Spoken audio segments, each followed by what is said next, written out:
As the evil cult grows in power, its existence poses a threat to the martial arts world. Then the Justice clans band together to attack the cult's bosses. In a great battle, however, this war left only the cult leader and a demon lord named Yu Baotian standing. The clan leaders accused the demon lord of taking their messenger, who was sent to deliver the invitation to him. But he argues that the messenger's life was taken because he messed with some women in the cult. As the clan leaders band together to attack Baotian, he boasts that if he, a demon lord, cannot defeat them, he would rather become a salted fish. 13 years later, we see that Baotian has indeed become a fish. He hides when he notices someone approaching the temple, but that someone turns out to be our protagonist of the story named Renya, his son. He warns Renya not to stay away for too long, but Renya argues that the men in the city are good people. However, Baotian informs Renya that when it comes to cult members, they show no mercy to anyone. To protect Renya's future as the next demon lord, Baotian decides that it is best to change his identity by earning the hero certificate, which may bring legitimacy to the demon clan awarded by the Martial Arts League. He reveals that he has already enrolled Renya in the League's Justice School. Renya is so excited after hearing this that he goes to finish his enrollment outside. The demon lord then summons his psychic guy named Lee to be Renya's bodyguard out in the world. As they head to the school, Lee makes Renya carry him all the way, convincing him that this is all part of the training. After finally arriving, they join a line that is announced to be created to make sure no cult members sneak in. Soon after, the boy is thrown out of the building because he has a cult symbol on his clothing. When he tries to explain himself to the head guard named Kung, the head guard knocks him out using a grappling move since he doesn't tolerate excuses. He then orders a disciple to take him to execution. Renya and Lee freak out after seeing the risks they face. But Lee calms Renya's mind by saying that he doesn't have to worry since there's no mark of the cult on him. But suddenly there's an announcement that the demon lord's son is in town. They have a detailed description of him, including his clothing. So the disciples start catching anyone wearing similar clothing. Renya is shocked to find out that his personal information has been leaked. So Lee takes the initiative and transforms Renya into a beautiful girl to hide his identity. With this disguise, Kong and the guards are completely fooled and they allow them in. Inside, Renya is shocked to see that Lee is also dressed as a woman. When Renya complains that his dress shows too much out of nowhere, they are attacked by the director of the discipline department named Yamizu, who calls them cult scum. In the panic, they soon discover that Mingzhu's hostility is directed at Lee, who seems very barbaric despite his disguise. Lee continues and throws Renya to her while revealing that he is actually a member of the cult. To protect Renya, she attacks Lee, who protects himself with his sword. Renya can only watch as the two continue fighting. However, just when Mingzhu decides to get serious using an attack and falls from her, the fight is suddenly interrupted. And with all the distraction, Lee reveals that he is going to leave. On the other hand, Mingzhu is nervous that Sion interrupted their fight, although in truth he saved her. Mingzhu is angry that his actions allowed Lee to escape. As she leaves with Renya, Sion complains about needing a scarf, so Renya offers her silk scarf for him to wear. This kind gesture makes Sion fall in love with him, and after he leaves, it is revealed that Mingzhu hates men too much. So she grows fond of Renya, whom she thinks is a girl. As they walk, she starts asking about their knowledge of the cult, and shows him a portrait of the demon lord's son. Then Renya freaks out, thinking that he has been exposed. Mingzhu starts revealing details about the demon lord's son. When she reveals that his name has not been discovered, Renya finally relaxes after realizing that he has not been discovered yet. After realizing Renya's state, she thinks of him as someone she has to protect. She then reveals that she has a dream of capturing the demon lord's son and executing him herself. At the scene of the entrance ceremony, Mingzhu and Renya part ways on stage. Mingzhu welcomes President Yuan Shui to give his speech. Shortly after he starts, everyone gets bored very quickly and starts to fall asleep. Then he excites the crowd by having everyone affirm their hatred for cultists. While everyone sings along to the school mantra about hating the cult, Renya realizes that he is in a situation of a sheep among wolves. Shortly after, a figure representing Renya is raised. Then Mingzhu shoots an arrow that burns the figure. Everyone gets excited since that is the signal for the ball of destiny to be thrown. While everyone waits to catch the ball, Renya moves to escape the entire place. But before he can leave, the ball lands right in his hand. Immediately, he is taken to the stage and congratulated as the girl who won the ball of destiny. Mingzhu reveals that the winner has the right to receive a gift from the principal. Then the artifact called Chen Dai is given to him as a prize, adding that this artifact will allow him to gain 10 years of the master's refining, making the other students jealous. Then she allows Renya to introduce himself and say what sect he belongs to. Everyone is curious to know. However, he is panicking since he doesn't want to be discovered. So he says he doesn't have a sect, disappointing everyone except the master, who is already suspicious of him. Before transferring his refining, the chairman suggests testing Renya's refining aptitude. Renya deduces that perhaps his identity might be discovered, so he avoids the chairman, but the master is insistent, so he keeps running. When the old man finally stops from exhaustion, Renya begs to retreat, but instead he is forced to receive a long-distance energy transfer, which makes him fly. When Mingzhu goes to check on him, he reveals that he feels like his body is more relaxed than usual. At that moment, everyone discovers his chess trick. While Renya freaks out, everyone starts to whisper about his identity. Luckily, Mingzhu defends him, saying that they shouldn't make fun of him just because he has a flat chest. She tries to convince everyone present that Renya is a girl by getting intimate with her. Everyone believes her since it is known that she hates men. Later, he shows up at a place where the placement test will determine the student's foundation. Kong reveals that the first round is to determine speed. For this, they will have to run 50 laps around the stage. However, when the race starts, he tells Renya to do 100 laps. Renya asks why him, to which Kong reveals that he simply doesn't like people without a history. Shortly after, Renya finishes his 100 laps, but Kong doesn't believe him since he was too fast. When Mingzhu shows up, she informs him that the chairman's refinement has made Renya stronger. The next round is a task that involves hitting the circle with a knife. Each student then starts throwing the knives at their target with their own rhythms. When it is Renya's turn, he throws all the knives in a row once and hits the target. Everyone starts praising Renya, but Kong is not the least bit thrilled, so he intentionally fails him. Mingzhu tries to intervene, so Kong threatens to demote her if she continues to interfere. At that moment, the intruder shows up to make even more of a fuss. The intruder turns out to be a little girl named Bai. Bai reveals that she will not recognize the test, and when Kong asks where she belongs, she reveals that she is the successor of the Sunflower sect. Seeing his injustice, she challenges Kong to a duel, despite shamefully admitting that she failed both rounds of the test. Kong then decides to play her game since the next round is a contest of power. The two fighters assume their fighting stance, but after a while she doesn't even move to attack. Kong then loses his patience and sends her flying. As she stands up, everyone waits for a comeback, but she surprisingly accepts the defeat. After seeing her behavior, Kong remembers her father, who behaved cowardly in the past like her. He then starts to make fun of her and her father, making Bai very upset since her father is very dear to her. While she defends her father, Renya sees that they had similar lives, and coordinating memories with his father too.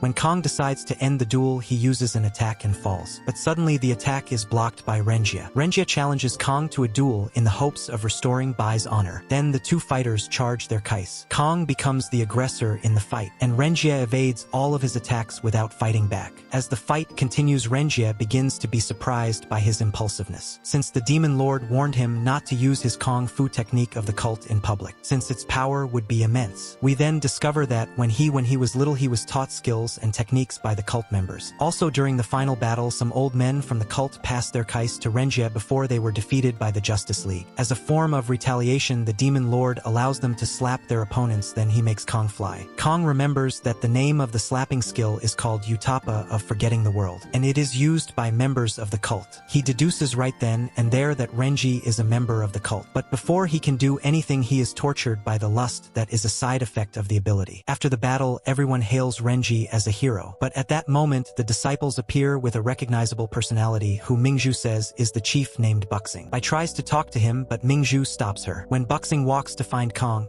he mocks him for failing to defeat a mere fishman. He then reveals that he is a member of the cult among the students. He offers the cult member a quick death if he or she comes forward now, leaving Renji even further on the bridge. Buxing concludes that the cult member can only be Renji, since he was able to defeat the chief guard with slaps. Mingzhu then defends him, saying that it was the chairman's Kai artifact that allowed him to defeat Kong. An unconvinced Buxing asks the disciples to bring the witness. Then Sion is brought in on a stretcher. When asked to identify the cult member, he goes towards Renji. His Zophobia expresses his relief that he is safe. He explains that there was a powerful cult member in the scarf he gave him. Buxing explains that Sion was poisoned with a toxin exclusive to the cult called Gourmet Cream. Once the toxin is touched, the victim feels great pain and swelling or sometimes dies. However, Renji remembers that it was the sauce the cult invented to grill fish. Everyone is happy that Sion was attacked instead of Renji. At that moment, Buxing becomes suspicious, so he sends an attack directly into the bush where Lee is hiding. Instantly, Lee reveals himself and Buxing then attacks him. As they battle, it is revealed that they know each other. They continue fighting while Buxing follows Lee. Meanwhile, the results of the placement test are announced. Mingzhu receives the highest score in the class. A few other students join the advanced class as well. But when it comes to Renji, he is placed in the worst class despite his good grades. His class turns out to be a very old house with many strange members. Renji discovers that Sion is also a member of this class and asks him why everyone is acting strange. Sion wants to join, so he apparently doesn't find anything too strange in the class. Luckily, Bai is also in the class. She notices that no teachers have come to teach and that everyone is disorganized. Renji is stunned when Bai reveals that she wants to take the role of teacher. She starts to organize the class, but soon they notice the arrival of a terrifying figure at the entrance. Buxing enters the class and complains about the noise they are making. When he stands in front of Bai, she throws a tantrum, and Buxing deducts points from her for breaking the rules. He reveals that everyone in this class has moral points that can change depending on someone's action. Bai complains again and uses a bad word, so she has 5 points deducted from her. Buxing reveals that anyone with 100 points deducted will be expelled from school. He then starts deducting points from everyone who broke the rules during the day. When he gets to Renji, he reveals that for hurting a teacher, 100 points were deducted from him. With that, he has to be expelled from school. When he orders the disciples to take all of Renji's belongings, he panics, since all of his male clothes would be discovered. But then Bai and Sion defend him, saying that Buxing would have to expel them too if Renji has to go. So Buxing decides to wrap the 3 of them out of school. At that moment, Mingzhu appears to defend Renji too. She argues that it was a duel, so she had no choice but to fight for victory. But still, Buxing doesn't let up, and he threatens to deduct points from Mingzhu too. This makes her furious, so she abandons the discipline department and moves to the worst class. This unexpected act makes Buxing beg her to reconsider. Since she is the only daughter of the leader of the martial arts league, she refuses and stands by her decision, so he has no choice but to withdraw the expulsion. Before he leaves, Renji has a question for him, and when he finishes, Buxing is confused about how to answer appropriately. Their conversation is then interrupted by the arrival of the chairman. He reveals that their teacher was supposed to be Ken, but since he is out of the committee, he appoints Buxing as the new teacher for the class. Buxing, along with the other students, are shocked by the announcement, but Sion is excited since he will have the opportunity to be trained by Buxing, whom he adores. The chairman restores 5 points to Mingzhu and Renji. He also encourages them to be friends with each other since they would be staying in the same room. Finally, alone, Mingzhu suddenly reveals that she knows Renji is a little demon lord and that he is a man, telling him that she realized his identity after finding out about his hidden male clothes when she secretly opened his backpack to put the handmade dolls of hers as a surprise gift. Mingzhu begins to question why he joined the School of Justice. When she becomes hostile, Renji loses control of his powers, so he begs Mingzhu to give him a chance to explain himself. He explains that he only wants to obtain a certificate of goodness. Mingzhu doesn't want to believe his story, but it really does seem true, so instead she decides to trust his intentions. Given that he has been nothing but kind during their short time together. Although he seems nice, she notices that he is still a member of the cult. Mingzhu then decides to simply report to the school, but Renji begs her to reconsider. She begins to fall for him, so she agrees that the best course of action would be to monitor him personally. Ashamed that she kissed him, she asks Renji to continue dressing as a girl. When it is time for bed, they are faced with the problem of sharing a bed, so Mingzhu uses her gun to create a boundary between they. Later, she starts talking and moving in her sleep, although intentionally she was the one who broke the limit. The next day, Mingzhu feels refreshed, but Renji is more tired since he couldn't sleep. One after another, the classmates join them as they interact with each other. Buxing makes a dramatic entrance and orders everyone to line up, revealing to the students that he will put them through rigorous training to reach his standard. Then he orders them to pair up and start a Kai battle. The winner of the match gets 5 points, while the loser loses 5 points. To hide Renji's identity, Mingzhu suggests that they fight together. However, Buxing manages to overhear the two. He informs them that it would be unfair to fight against their normal classmates, since he received 10 years of Kai from the chairman. So instead, he decides to be his opponent. Before the first battle between Mingzhu and Jin Chi starts, Jin Chi reveals to use his full strength to attack. At that moment, Mingzhu discovers that the battles would allow Buxing to observe everyone's Kai, and as a Kai expert, he could easily identify a Kai from a cult member. She starts thinking of all the horrible possibilities when Renji is caught. Her thought is interrupted by Buxing, who announces her victory, because Jin Chi, who has eye problems, left the circle on his own. Sanyen is paired with Wang Dali, and when they start, it turns out that the two fighters are very evenly matched. So instead of actively competing, they start complementing each other. So Buxing takes 5 points from both of them. When the next battle between Bai and Wawati Wawotu is announced by Starts to promote her adult book instead of fighting. This leaves her guard very open for Wawotu to attack. So finally, it's Renji and Buxing's round. And when the time comes to fight, Buxing reveals that he won't hold back. He then suddenly attacks, causing Renji to unintentionally counterattack using a different Kai than earlier. Luckily, it's the chairman's Kai that he activated, motivating Buxing to attack while Renji manages to counterattack again. This time, he charges a powerful technique at Renji, who is barely able to survive the attack. The attack cuts off some parts of his clothes. Then everyone is delighted with Renji. While he panics, Mingju receives a signal. Then she accuses Buxing of intentionally destroying Renji's clothes. Bai also joins in to help Mingju's malicious act. Buxing then becomes uncomfortable and asks Sanyen to take off her clothes. After hearing this, Sanyen thinks that he also wants to mess with him. Bai abuses the situation, further irritating Buxing, who replies that when they find the cult disciple, they won't have to worry about clothes. Having said that, he asks Renji to go all out and treat him as a disciple of the cult. Then the two take back their battle Kai. Although Renji is serious this time, he is pushed back by the strength of Buxing's Kai. He reminds Renji that he would be expelled if his remaining 5 points were taken away after the battle. This makes Renji use all the Kai that the president transferred to him. Before he leaves the line, Buxing uses his Kai to form a foothold. He thinks he has succeeded, but the students point out that he has already left the circle. After the battle, Buxing suddenly goes bald. This is what happens when a non-virgin or a normal person receives the president's Kai. Then Renji is declared the winner of the battle. And that brings the anime to an end. If you liked the video, subscribe, like it, and comment here in the comments about which anime you want to see next on the channel. Until next time, bye.